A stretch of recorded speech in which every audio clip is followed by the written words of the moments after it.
90 வயசுல வீல் சேர்ல உட்கார்ந்துகிட்டு நாடெல்லாம் நகர்வலம் வந்து இந்த நாட்டை திருத்திய மகா உத்தமர் முத்தமிழறிஞர். நீ இவ்வளவு சொகுசா இருந்துகிட்டு நான் தான் ஜனநாயகத்தை நெட்டு குத்தா கவுக்க போறேன்னு சொல்றியே, குச்சமா இல்ல? மோடி டிவில வராருன்னு சொன்னாலே நமக்கெல்லாம் வயிற்றுல புலி கரைக்க ஆரம்பிச்சிடும். முருகன் மேல உனக்கு பாசமெல்லாம் கிடையாது, திமுக மேல காண்டு, அதனால முருகனை கையில் எடுக்கிறேன். நம்ம ஊருக்கு ஒரு பிரச்சனைனா அதை தூக்கி குப்பையில போடு, குஜராத்துக்கு ஒரு பிரச்சனைனா தூக்கி தலையில வச்சு கொண்டாடு. இதுதான் மோடி பாலிசி. ஊர்ந்து போய் தவழ்ந்து போய் டேபிளுக்கு அடியில போய் பதவி வாங்கின ஒரு மகா துரோகி. திராவிட முன்னேற்ற கழகம் சார்பில் நடைபெற்றுக் கொண்டிருக்கக்கூடிய முத்தமிழறிஞர் தலைவர் கலைஞர் அவர்களுடைய பிறந்தநாள் பொதுக்கூட்டம் மற்றும் நல்லாட்சி நாயகர் திராவிட மாடல் பேரரசர் நம்முடைய முதலமைச்சர் அவர்களுடைய 4 ஆண்டு கால சாதனை விளக்க பொதுக்கூட்டத்திற்கு வருகை தந்திருக்கிற தோழர்கள் அனைவருக்கும் வணக்கம். இந்த மேடை, இந்த கூட்டம் ரொம்ப அழகான ஒரு இடம். ஏன்னா ஒரு ஹெவியான ரொம்ப பரபரப்பான பைபாஸ்க்கு பக்கத்தில் எந்த சத்தமும் இல்லாம அமைதியான ஒரு கூட்டத்தை இங்கே நாம் நடத்தி கொண்டிருக்கிறோம்.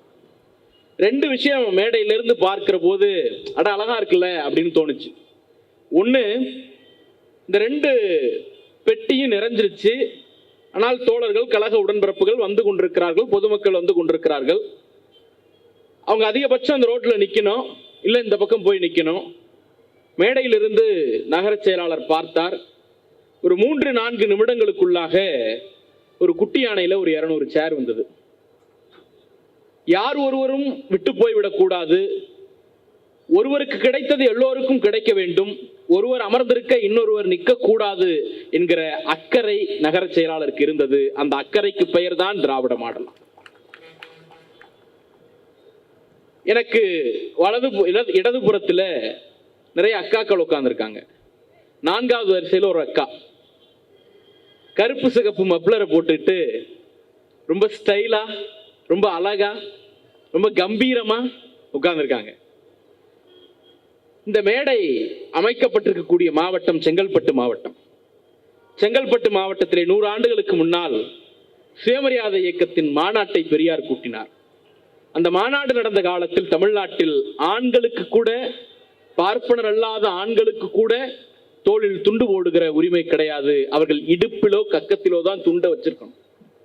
இடுப்பிலும் கக்கத்திலும் இருந்த தோல் துண்டை தோளுக்கு நகர்த்திய இயக்கம் திராவிட இயக்கம். அந்த தோல் துண்டை பெண்களும் போட்டு சபையிலே கம்பீரமாக அமர முடியும் என்பதை நிறைவேற்றி காட்டுவதற்கு திராவிட முன்னேற்ற கழகமும் திராவிட இயக்கமும் பெரியார் இயக்கமும் சாதாரணமாக வெற்றிவிடவில்லை. 100 ஆண்டு காலம் உழைத்து இந்த இடத்தை சாத்தியப்படுத்தி இருக்கிறோம். திமுக என்ன செய்தது, திராவிட இயக்கம் என்ன செய்தது, என்ன செஞ்சு கிழிச்சிட்டேன்னு கேட்கிறவங்களுக்கு 4வது வரிசையில எங்க அக்கா மப்ளர் போட்டுட்டு கம்பீரமா உட்கார்ந்து இருக்காங்க. அதை சொல்லிட்டு நான் மேடை விட்டு இறங்கி போகலாம். ஆக இந்த கூட்டத்திலே நீங்கள் எல்லாம் ஏறக்குறைய 1.5 மணி நேரத்திற்கு மேலாக அமர்ந்திருக்கிறீர்கள். வீட்டுக்கு போய் நிறைய வேலைகள் இருக்கும் 2 பேருக்கும். அதனால் அதிகபட்சம் 30 to 35 நிமிடங்களுக்குள்ளாக என்னுடைய உரையை நிறைவு செய்து இந்த கூட்டத்தை நிறைவு செய்யலாம் என்று நினைக்கிறேன். எனக்கு முன்னதாக பேசிய தோழர் இந்திரகுமார் அவர்கள் நகர செயலாளர் பற்றி பேசுகிற போது சொன்னார், அவர் எளிமையின் அடையாளம் என்று. ஏறக்குறைய இது எங்களுக்கு 3வது அட்டம்ப்ட். 2 முறை கூட்டம் திட்டமிட்டு அது நடத்த முடியாமல் 3வது முறையாக நடைபெறுகிற கூட்டத்திற்கு நான் இங்கே வந்திருக்கிறேன். 3 முறையும் ஒரு நகர செயலாளர்கிட்ட பேசுறோம், ஒரு நகர்மன்ற தலைவர்கிட்ட பேசுறோம், அவரை தாண்டி தான் சென்னைக்குள்ளே நுழைய முடியுங்கிற அளவிற்கு கம்பீரமிக்க ஒருத்தட்ட பேசுறோம் என்கிற எண்ணம் ஒரு நாளும் எனக்கு வந்ததில்லை. ஒரு அண்ணனிடம் பேசுகிறோம் என்கிற அளவிற்கு எளிமையான உணர்ச்சியை எப்போதும் கொடுக்கக்கூடிய நகர செயலாளர் அண்ணன் MKT கார்த்திக் அவர்களே, எனக்கு முன்னதாக ஒரு எழுச்சிமிக்க உரையை தமிழ்நாட்டில் இருக்கக்கூடிய சங்கிகளும் அடிமைகளும் என்னன்னா, ஒருத்தனை கருத்தால் எதிர்கொள்ள முடியலன்னா பர்சனல் அட்டாக் உள்ள போயிடுறது. இப்ப நான் சொல்ற கருத்துக்கு எதிர்கருத்து வச்சா நீ நியாயஸ்தன். நான் என்ன சாதி, நான் எந்த ஊர்ல இருந்து வரேன், நான் என்ன கட்சின்னு பார்த்து என்ன அடையாளப்படுத்தி என்ன திட்டுனா உங்ககிட்ட கருத்து இல்லைன்னு அர்த்தம். அப்படி விவாதத்திற்கு போனாலே அவர் கருத்தை எதிர்கொள்ள முடியாமல் எதிரிகள் எல்லாம் எடுக்கக்கூடிய ஆயுதம் பர்சனல் அட்டாக் என்கிற அளவிற்கு எதிரிகளை அலறவிடக்கூடிய என் ஆருயிர் நண்பர் இந்திரகுமார் தேரடி அவர்களே, இந்த நிகழ்விற்கு வருகை தந்திருக்கிற தோழர்கள் அனைவருக்கும் வணக்கம். 2 பர்பஸ் இந்த நிகழ்ச்சிக்கு. 1, முத்தமிழறிஞர் தலைவர் கலைஞர் அவர்களுடைய புகழை பாடுவது. இன்னொன்னு, 4 ஆண்டு கால திராவிட மாடல் அரசின் சாதனைகளை பேசுவது. இந்த 2 தான். நம்ம எல்லாம் கொஞ்சம் யோசிச்சு பார்க்கலாம். இங்க இருக்கிற உங்களுக்கு தெரிஞ்சிருக்க வாய்ப்பு இல்லை, எனக்கு சர்வ நிச்சயமா தெரியாது. உங்க அப்பாக்களுக்கு இல்ல தாத்தா பாட்டிகளுக்கு நிச்சயமா தெரியும். 1924ஆம் ஆண்டு ஒரு தலைவர் பிறக்கிறார். அவர் பிறந்த போது தமிழ்நாடு எப்படி இருந்துச்சு? தமிழ்நாட்டில் எந்த ஊருக்கு போனீங்கன்னாலும் ஒரு பண்ணையார் இருப்பாரு, பண்ணையார் கீழே அடிமைகள் இருப்பாங்க. இப்ப நந்திவரம் கூடுவாஞ்சேரின்னு எடுத்துட்டோம்னா 2 பேருக்கிட்ட தான் இந்த ஊருடைய மொத்த நிலமும் இருக்கும். 2 பேர்கிட்ட தான் இருக்கும். இந்த ஊரே அந்த 2 பேர்கிட்ட கூலி வாங்கி பிழைக்கக்கூடிய அடிமைகளாக இருப்பார். இது நந்திவரம் கூடுவாஞ்சேரியில மட்டும் கிடையாது, தமிழ்நாட்டில் எந்த கிராமத்துக்கு போனீங்கனாலும் எந்த நகரத்துக்கு போனீங்கனாலும் அதுதான் நிலைமை. பண்ணை அடிமை, அவர் சொல்றதுதான் சட்டம், அவர் வைக்கிறது தான் விதி. கட்டி வச்ச அடிதான்னா அடியை வாங்கணும், அழக்கூடாது. கல்யாணம் பண்ணணும்னா அவர்கிட்ட போய் அனுமதி கேட்கணும். ஊரை விட்டு வெளில போகணும்னா அவர்கிட்ட போய் அனுமதி கேட்கணும். ஒரு படி நெல்லு கூட வேணும்னா உயிர் போக அவர்கிட்ட போராடணும். இப்படி ஒரு நிலைமை இருந்தது. இது ஒரு தலைவர் பிறக்கிற போது. தமிழ்நாட்டில் எங்க போனீங்கன்னாலும் தொழிற்சாலைன்னு ஒண்ணு இருக்காது. தொழிற்சாலைன்னு ஒண்ணு இருக்காது. அப்படியே வந்தோம் அப்படின்னா கல்வி அறிவுனா என்னன்னே தெரியாது. நம்ம தாத்தா எல்லாம் சொல்லுவாருனால மலைக்கு கூட பள்ளிக்கூடம் பக்கம் ஒதுங்கல, அது வெக்கப்படணும். மலைக்கு கூட பள்ளிக்கூடம் பக்கம் ஒதுங்கலன்னா அதுக்கு வெக்கப்படணும். ஆனா நம்மால் என்ன பண்ணுவாப்ல, நான் மலைக்கு கூட பள்ளிக்கூடம் பக்கம், பெருமையா சொல்றது. அப்ப கல்வி அறிவின்மையை பெருமையாக நினைத்துக் கொண்டிருந்த ஒரு காலம் இங்க இருந்துச்சு இல்லையா? வறுமையோட கோர பிடியில கடந்தோம். அப்பெல்லாம் வேண்டாம், உங்க அம்மா அப்பா வயசுலயே இருக்கும். 3 வேளை அரிசி சாப்பாடுன்னு என்னைக்காவது நினைச்சு பார்த்துருப்போமா? 3 வேளையும் அரிசி சாப்பாடு சாப்பிட முடியும் அண்ணன் இல்லைங்கிறாரு. ஏன்னா அனுபவப்பட்டிருப்பார். வாய்ப்பே இல்லை, சாத்தியமே இல்லை. அரிசி சோறுக்கு அல்லல் பட்டு கையேந்தி நின்ற சமூகம் இந்த சமூகம். சோளம் கம்பு ஏதோ விளையிறது, ஒரு வேளை சமைச்சா ஒரு நாளெல்லாம் இட்லி தோசை, தீபாவளி பொங்கலுக்கு பலகாரம் இல்லையா? அப்படி ஒரு வறுமை இருந்தது. ரங்கூனுக்கு நிறைய பேர் ஊர்ல போய் கேட்டீங்கன்னா பர்மாக்காரர் கடைன்னு சொல்லுவாங்க. பர்மாக்காரர் கடை என்ன? பர்மாக்காரர் கடை இங்க பிழைக்க முடியாமல் பர்மாவுக்கு போய் பிழைக்கலான்னு போய் அங்கேயும் வழி இல்லாம திரும்பி வந்தவர்கள் எல்லாம் இங்க கடை வச்சு பிழைத்தார்கள் என்பது ஒரு காலம். அவ்வளவு வறுமை இருந்துச்சு. அதே போல எல்லாரும் எல்லா இடத்துக்கும் போயிட முடியாது. ஒரு நகராட்சி அலுவலகத்துக்கு போனீங்கன்னா அங்க குறுக்க ஒருத்தர் நூல் போட்டு உட்கார்ந்து இருப்பார். ஒரு பள்ளிக்கூடத்துக்கு போனீங்கன்னா ஆசிரியர் அவாளா இருப்பார். ஒரு ஹாஸ்பிட்டலுக்கு போனோம்னா டாக்டர் அவாளா இருப்பார். ஒரு போலீஸ் நிலையத்துக்கு போனோம்னா காவல்துறை அதிகாரி அவாளா இருப்பார். அப்ப எங்க போனாலும் அவாள் அவாள் அவாள்னு ஒரு நிலைமை. அந்த தலைவர் ஒரு 80-90 ஆண்டுகளுக்கு மேல வாழ்ந்து 1924 இருந்து 2018 வரைக்கும் வாழ்ந்து 2018 இறந்து போகிறார். 2018 அந்த தலைவர் இறக்கிற போது தமிழ்நாட்டினுடைய நிலைமை என்ன தெரியுமா? இந்தியாவிலேயே சிறு குறு விவசாயிகள் அதிகம் கொண்ட மாநிலம் தமிழ்நாடு. ஏன்? பண்ணையார் கையில இருந்த நிலமெல்லாம் அங்க கூலிக்கு உழவு செய்தான்ல, அவன் கைக்கு வந்துடுச்சு. பண்ணையார்கள் என்கிற வர்க்கத்தை ஒழித்து உழுத மக்களை நிலத்திற்கு அதிபதியாக்கி காட்டியவர் திராவிட மாடல் இல்லையா? கல்வி அறிவுனா என்னன்னு கேட்ட மக்கள்கிட்ட, இந்த நாட்டிலேயே அதிக பொறியாளர்கள் தமிழ்நாட்டில், இந்த நாட்டிலேயே அதிக மருத்துவர்கள் தமிழ்நாட்டில், அதிக அறிவியல் படிச்சவன் தமிழ்நாட்டில், அதிக கல்லூரிகள் தமிழ்நாட்டில், அதிகமா கல்லூரிக்கு போறவன் தமிழ்நாட்டில், பட்டியல் பழங்குடியினவர்கள் அதிகம் படித்தவர்கள் தமிழ்நாட்டில், பெண்கள் அதிகம் படித்தவர்கள் தமிழ்நாட்டில் என்று கல்வியின் தலைநகரமாக தமிழ்நாட்டை மாற்றி காட்டியிருந்தார் 2018. அப்படியே வாங்க, இந்திய நாட்டில் இருக்கக்கூடிய ஒட்டுமொத்த தொழிற்சாலைகளுடைய எண்ணிக்கையில தமிழ்நாட்டில் தான் நம்பர் 1. அதிகபட்சமான தொழிற்சாலைகள் தமிழ்நாட்டில் தான். வறுமைனா என்னன்னு தெரியாத அளவிற்கு எல்லோரும் தன்னிறைவு பெற்றிருந்தோம். காலையில வச்ச சாப்பாடு மதியத்துக்கு கிடையாது, மதியம் வச்ச சாப்பாடு ராத்திரி கிடையாது, ராத்திரி வச்சது மறுநாளா கிடையவே கிடையாது இல்லையா? அப்படி மாறி இருந்தோம். 4 தொட்டுக்க 3 காய்கறி, அப்படி மாறி இருந்தோம். நான் சொல்றது வீட்டுக்குள்ள நடந்த மாற்றங்கள். அப்ப ஒரு 100 ஆண்டுகளில் ஒன்றுமே இல்லாது பால்வட்டு கிடந்த தமிழ்நாட்டை எல்லாம் பெற்ற தமிழ்நாடாக தூக்கி நிறுத்திய மகத்தான தலைவர் ஒருவர் இருக்கிறார் என்றார். அவருக்கு பெயர் தான் முத்தமிழறிஞர் கலைஞர். அவர் உழுது போட்ட நிலம் இந்த தமிழ்நாடு. சாதாரணமா நடக்கல, கால் தேய நடந்தார், குரல் தேய பேசினார், விரல் தேய எழுதினார், உயிர் போகிற வரைக்கும் இந்த நாட்டு மக்களுக்காக உழைத்தார். வீல் சேர்ல போய் உட்கார்ந்த பிறகு உழைக்கணும்னு யாருக்குங்க தோணும்? உங்களுக்கு தோணுமா? எனக்கு தோணுமா? எல்லாம் ஒண்ணு இல்லைன்னா உழைப்போம். அடுத்த வேளை சாப்பாட்டுக்கு வழி இல்லைன்னா வீல் சேர்ல போய் உட்கார்ந்த பிறகும் ஓடி ஓடி உழைக்கணும்னு தோணும். அந்த கம்பல்ஷன் இருக்கும்.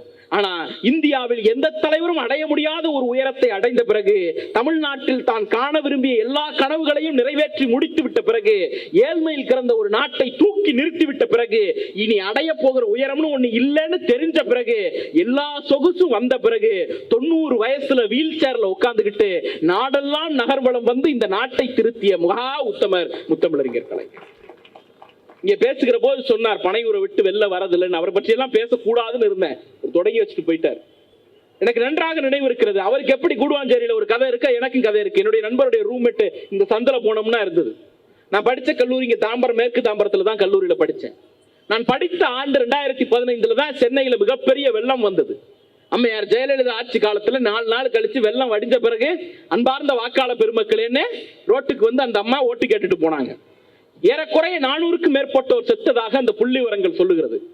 அந்த மழைக்காலத்துல, நான் சொல்றேன் அந்த மழைக்காலம், எங்க கல்லூரிக்கு போகணும்னா முடிச்சூரை தாண்டி தான் போகணும்.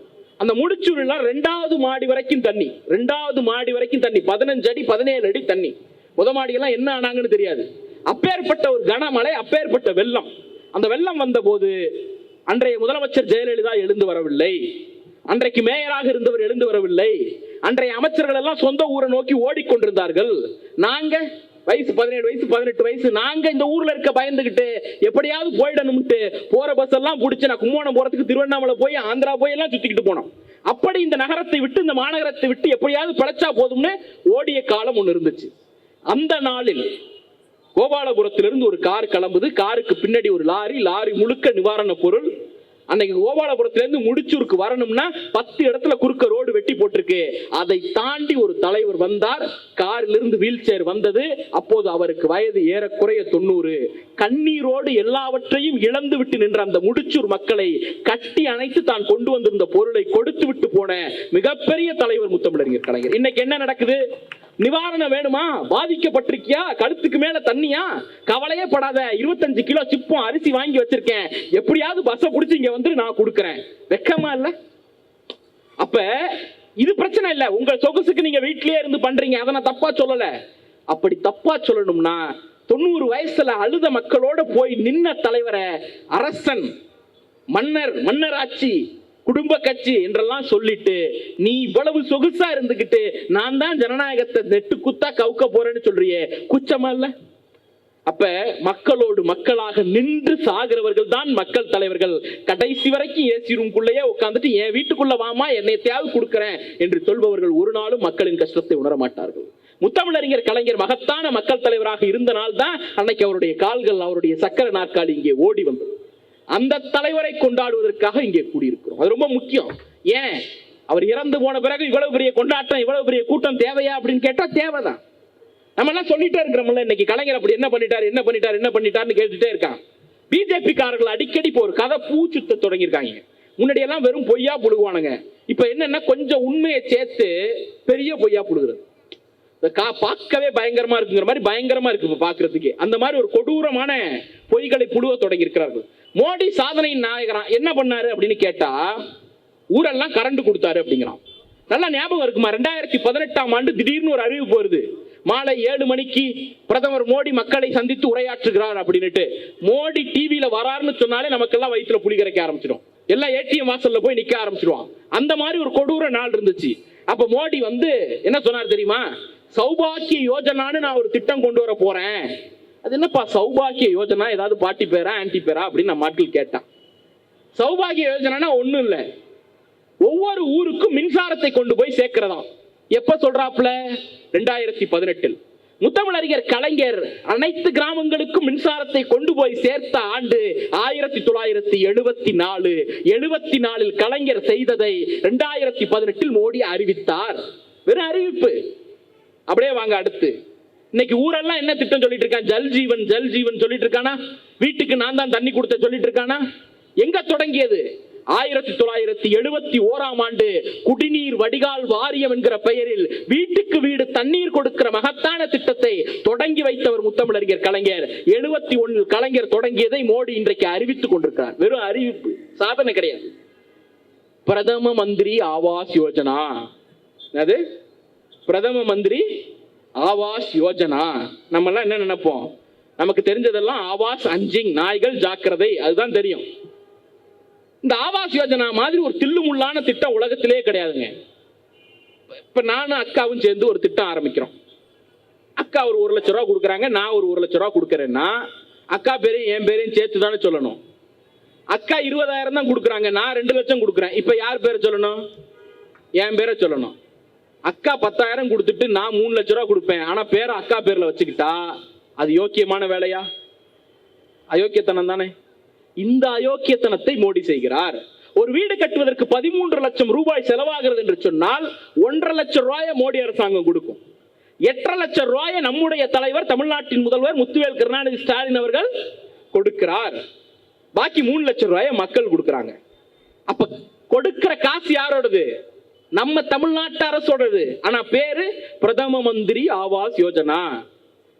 நாய்க்கு பேரு வச்சியே சோறு வச்சியா நாம கேட்போமா மாட்டோமா?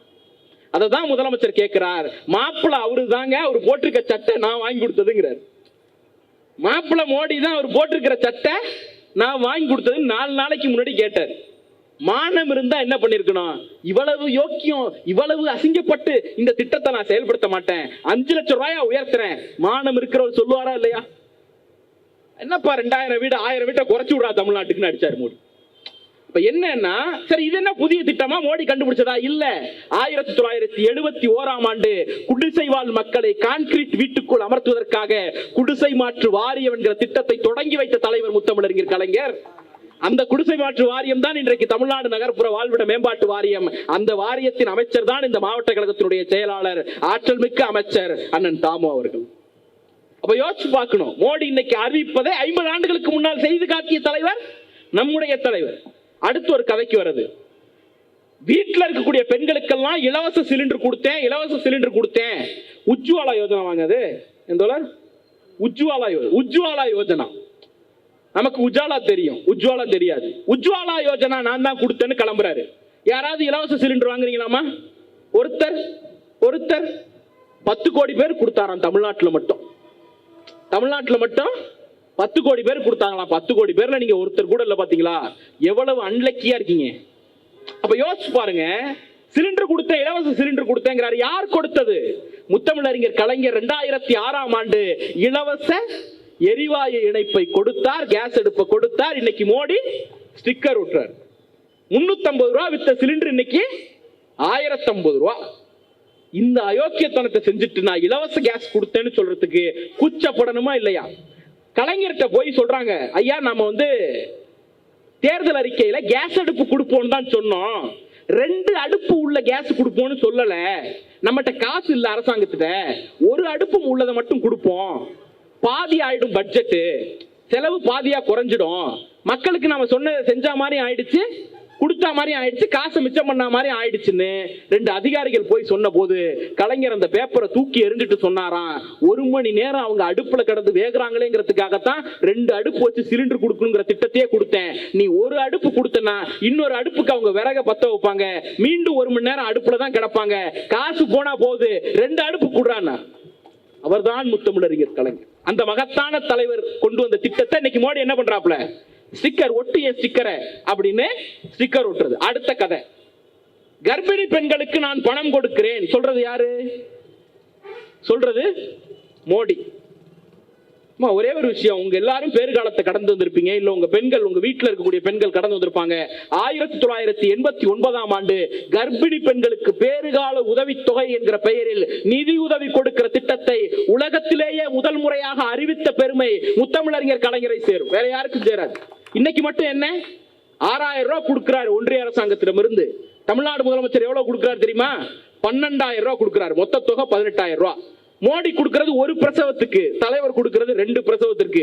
அப்போ ஒரு பெண் 2 முறை கர்ப்பம் தரித்தால் அவங்களுக்கு கிடைக்கக்கூடிய தொகை 36000 ரூபாய். அதுல வெறும் 6000 ரூபாய் மட்டும்தான் மோடி அரசாங்கம் கொடுப்பது.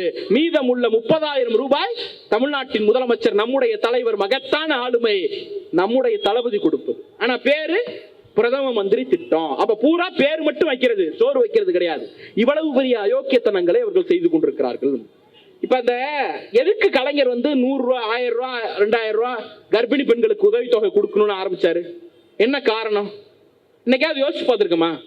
இந்தியாவிலேயே இன்றைக்கு பிரசவ காலத்தில் குழந்தைய பெத்து போட்டுட்டு தாய் இறந்து போற நிலைமை இருக்குல்ல, அது தமிழ்நாட்டில் தான் குறைவு.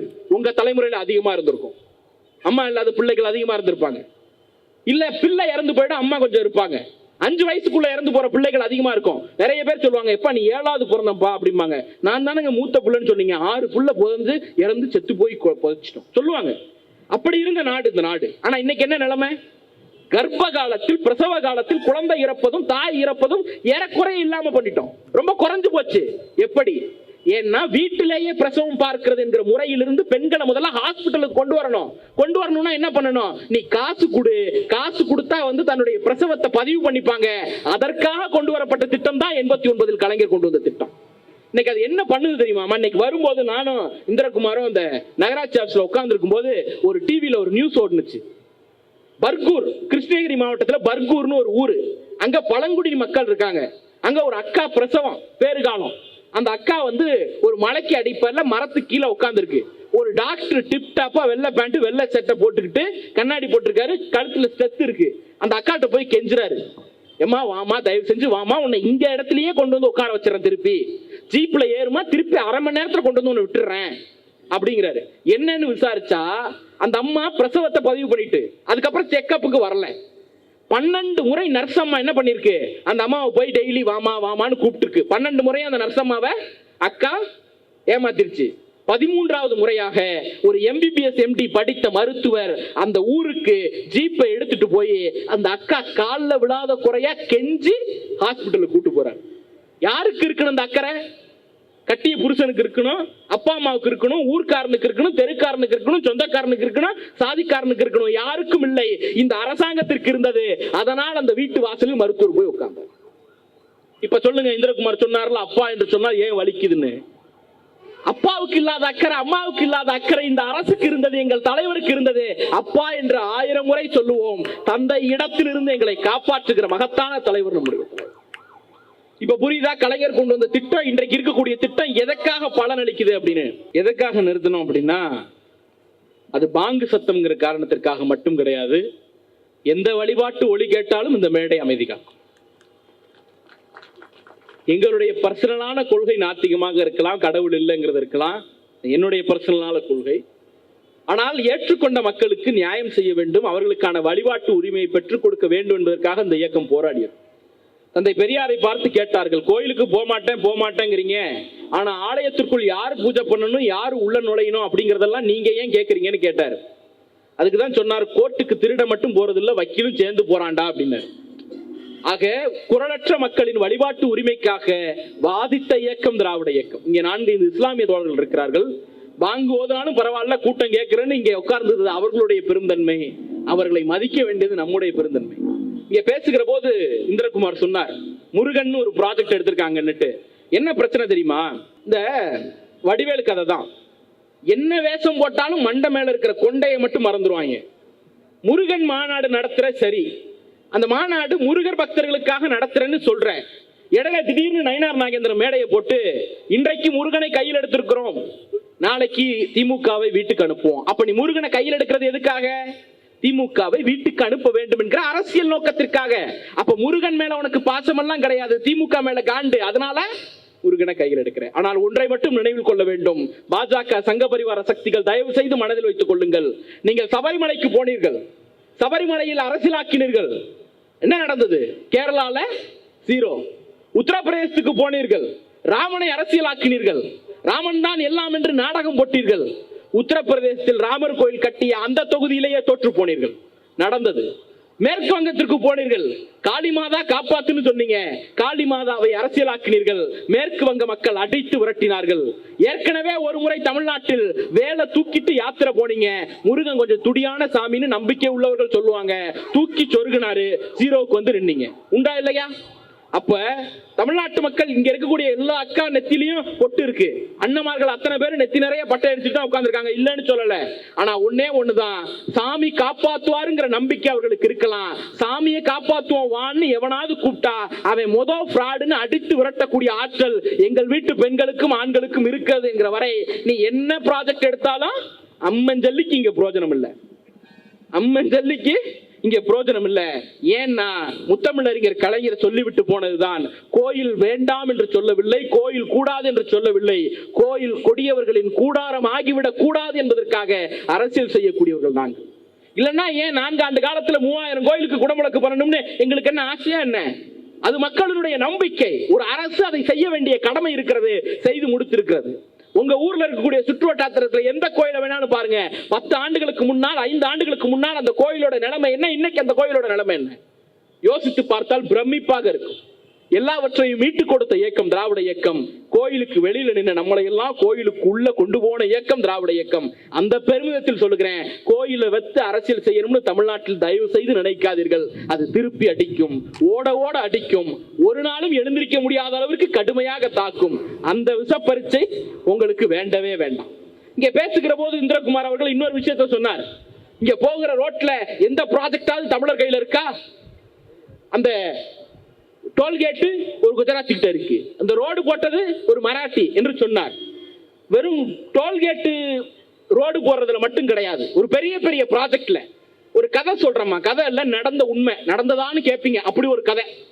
குஜராத்னு ஒரு மாநிலம் இருக்கு, எல்லாருக்கும் தெரியும்.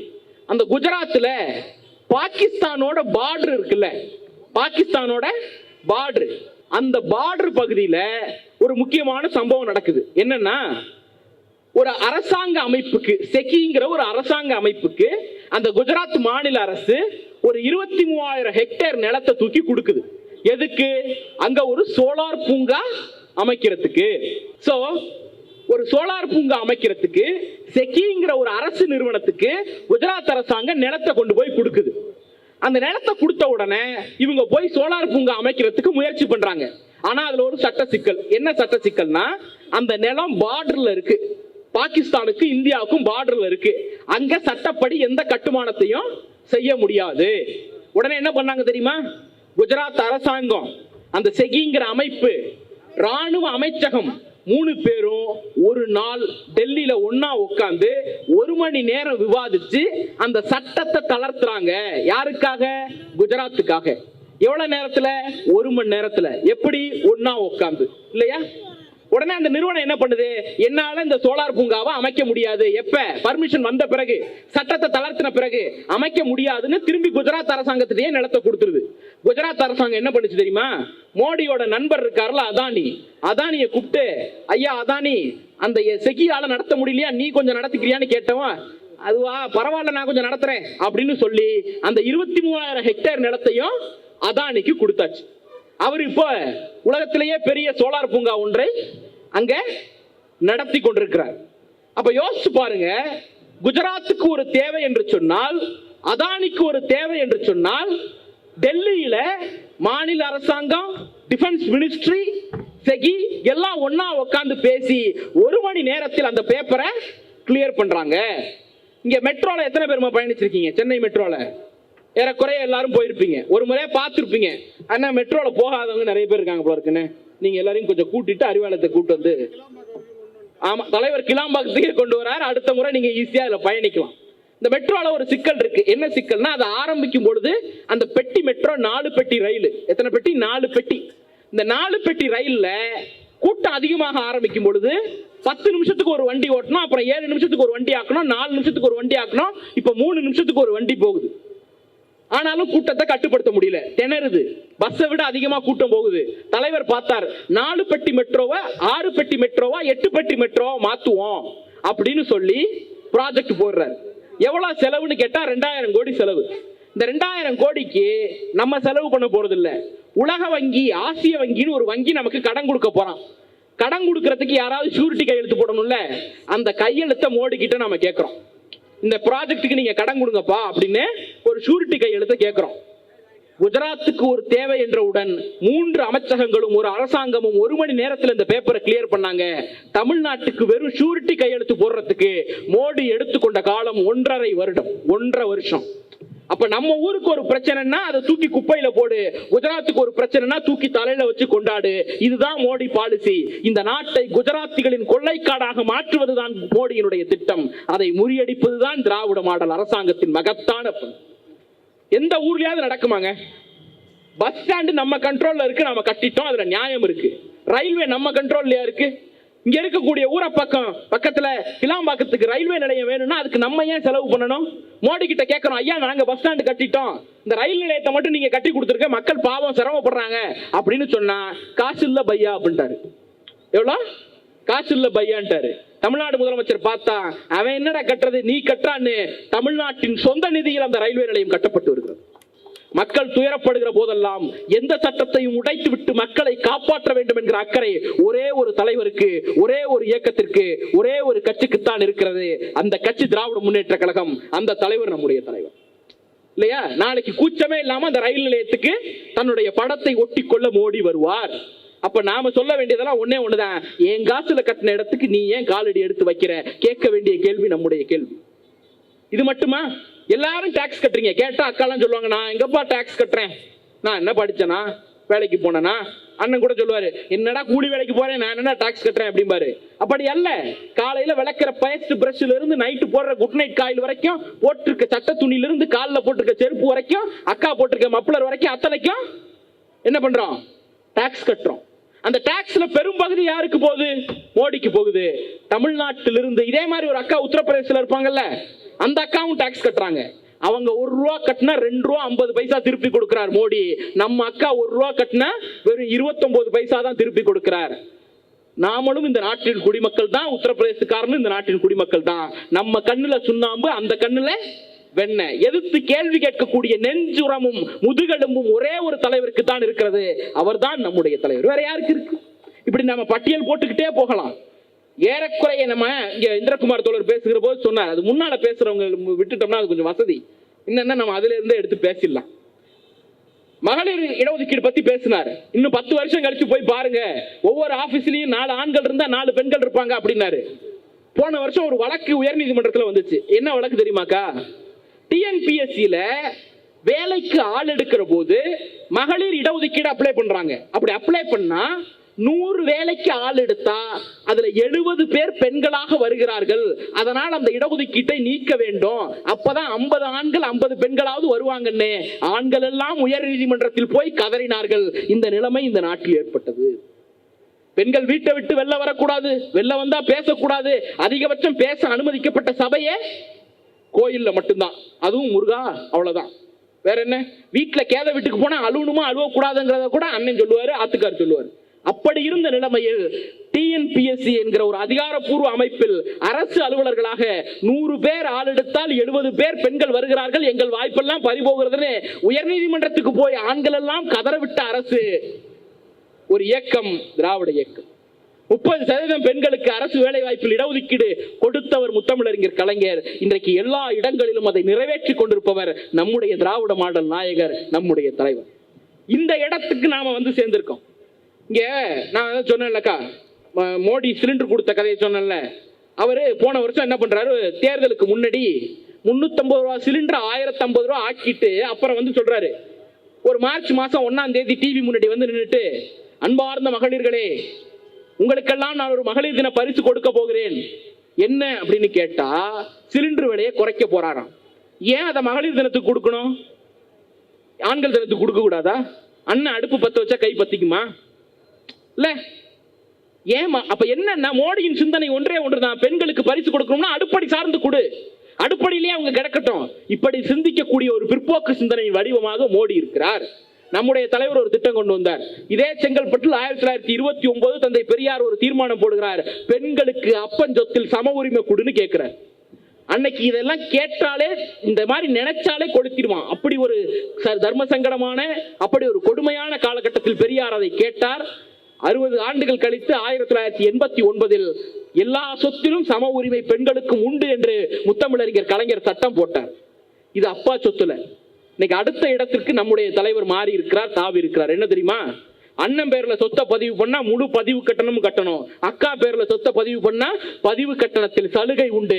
இப்பதான் எங்க அண்ணனுக்கு லவ் எல்லாம் வரும். அது 1% பதிவு கட்டணத்தை குறைக்கிறதுக்காக பண்றது. உன் பேர்ல நான் சொத்து வாங்கியிருக்கேன் பாரு அப்படின்னு சொல்ல வைத்தவர் நம்முடைய திராவிட மாடல் நாயகர், நம்முடைய முதலமைச்சர்.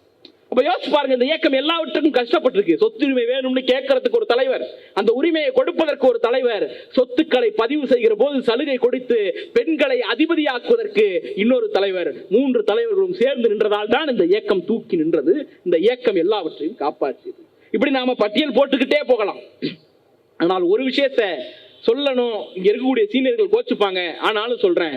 முத்தமிழறிஞர் கலைஞர் ஏறக்குறைய 5 முறை ஆட்சி செய்தார். 1969 தொடங்கி 2011 வரை வெவ்வேறு காலகட்டங்களில் ஒரு நீண்ட நெடிய ஆட்சியை செய்தார். அவர் அளவுக்கு இந்த நாட்டில் நலத்திட்டங்களை செய்த மனிதர்கள் கிடையாது.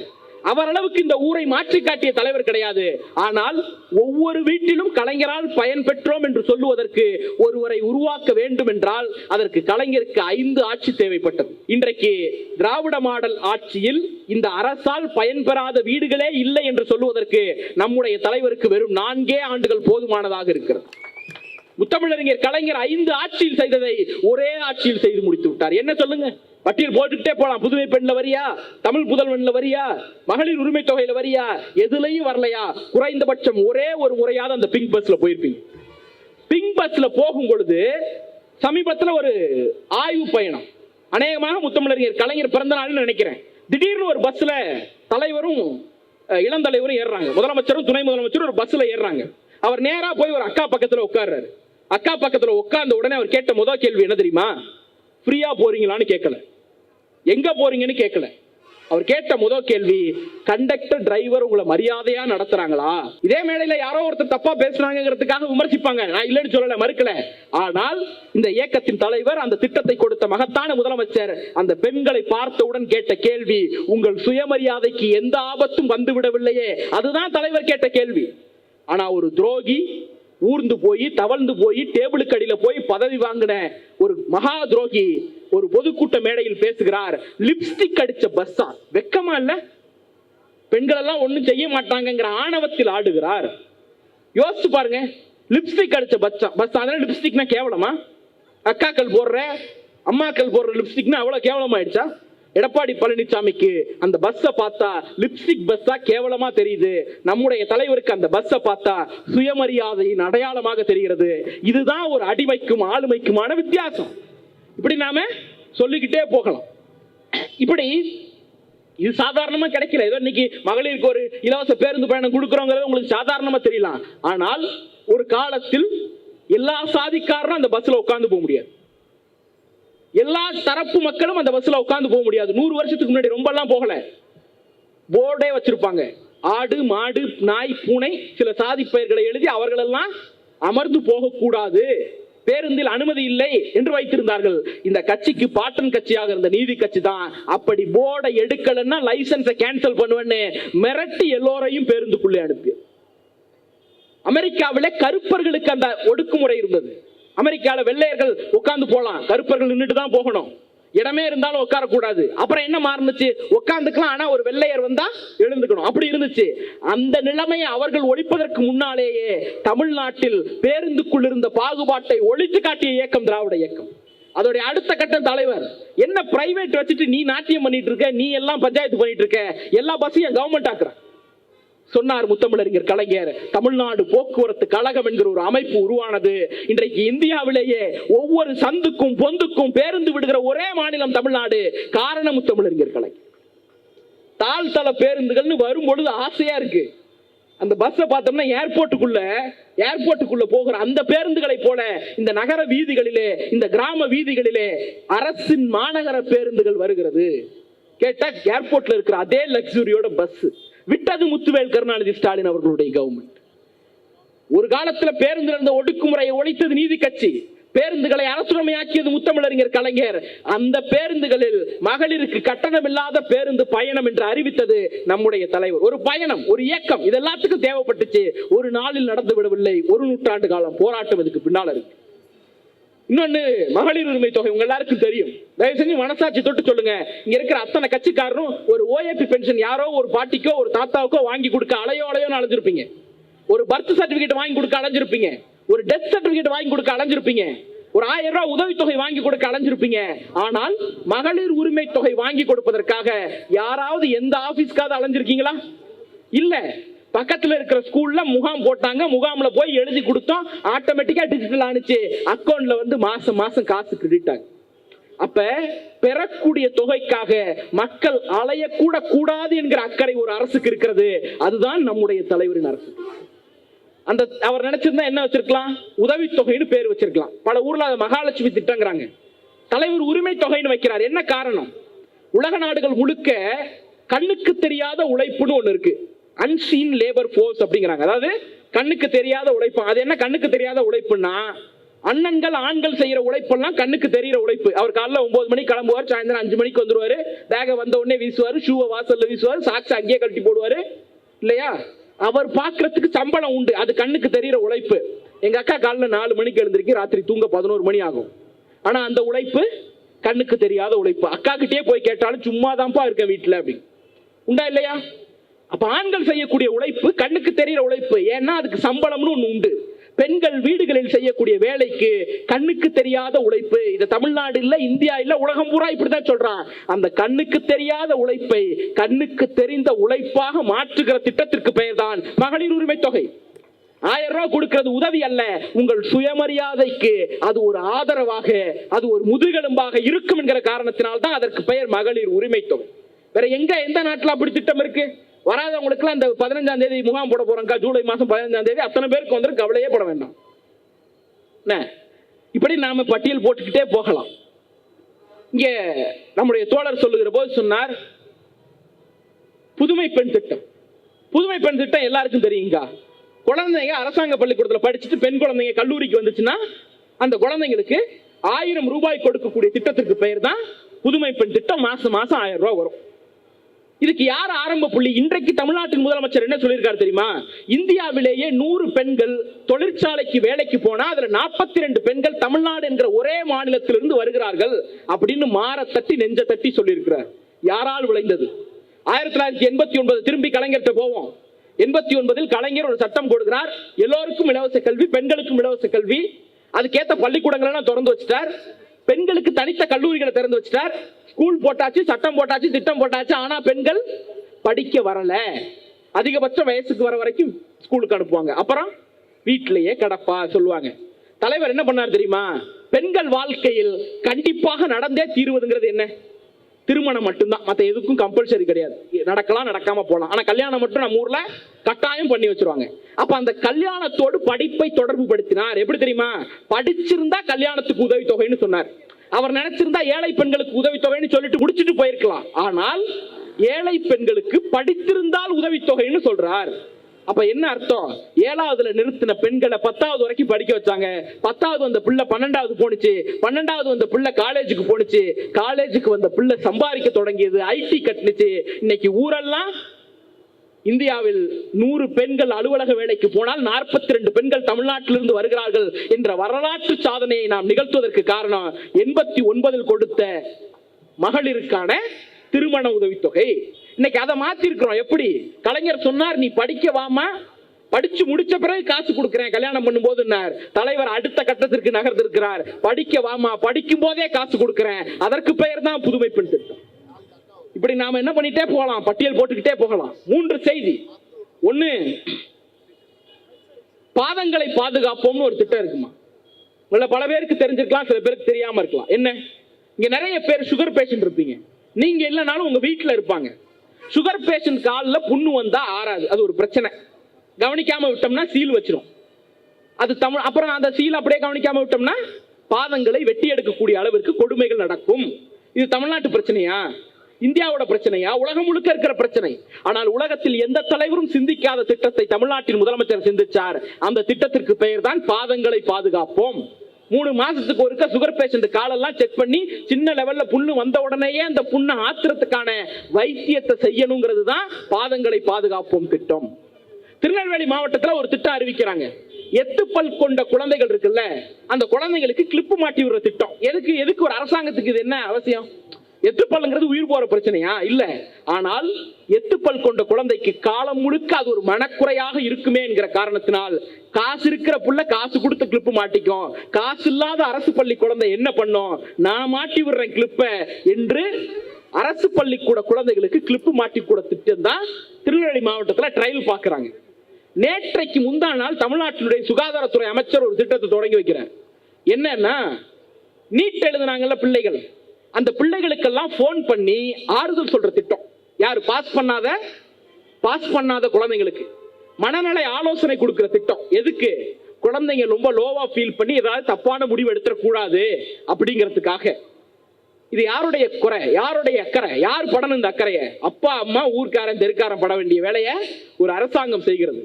அப்ப சுகர் பேஷண்ட்டுடைய காலாக இருக்கட்டும், எத்துப்பல் கொண்ட குழந்தைகளின் பல்லாக இருக்கட்டும், நீட் எழுதிய மாணவர்களின் மனநிலையாக இருக்கட்டும், கண்ணுக்கு தெரியாத எல்லாவற்றையும் பார்த்து பார்த்து செய்கிற மகத்தான தலைவராக இருப்பதால் தான் அவரை அப்பா அப்பா என்று அழைக்கிறோம். எடப்பாடி பழனிசாமிகளுக்கு ஒரு நாளும் இது புரியாது.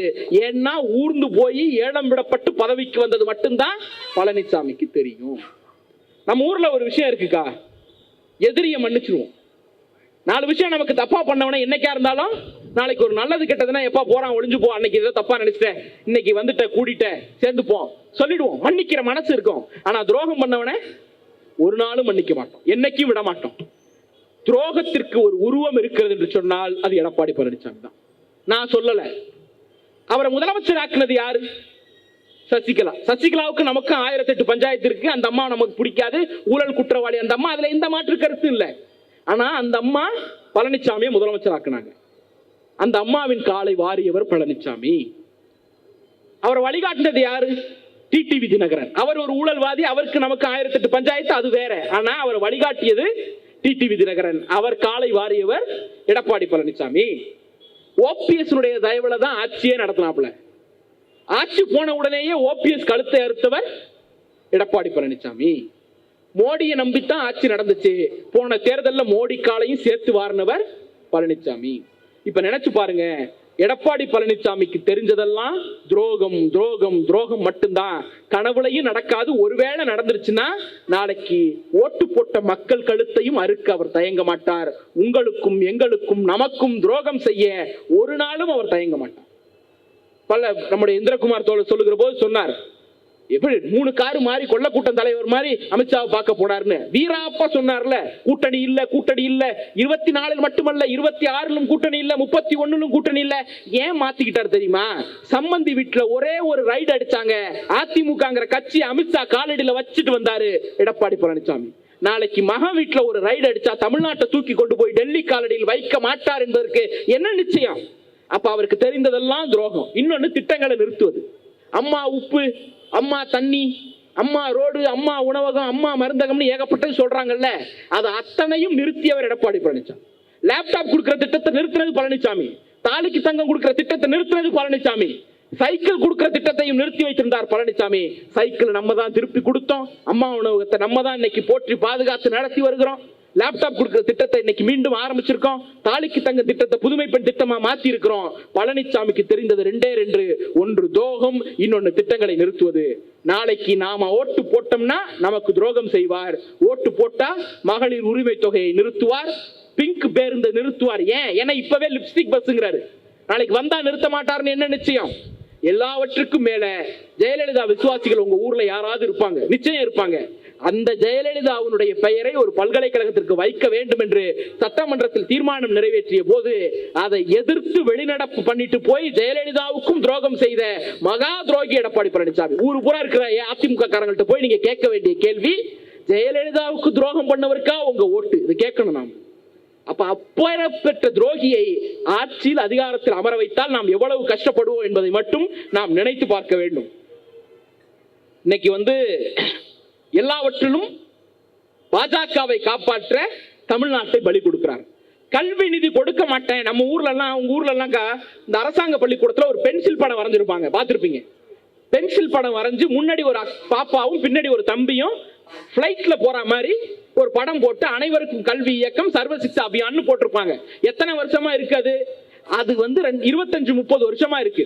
அதுக்கான திட்டத்திற்கான நிதியை நாம ஹிந்தியை ஏத்துக்கலங்கிறதுக்காக மோடி நிறுத்துறாரு. நியாயமா இருந்தா எடப்பாடி பழனிசாமி என்ன சொல்லணும்? கூட்டணி வைக்கணும்னா நிதியை விடுவின்னு கேட்கணுமா இல்லையா? எதிர்த்து போராடி கொண்டிருக்கிறார் நம்முடைய தலைவர் பழனிசாமி. என்ன தெரியுமா சொல்றாரு? அவங்க காசு கொடுக்கலன்னா என்னங்க, நீங்க கொடுக்கணும் இல்லைங்க. அப்ப என்ன அர்த்தம்?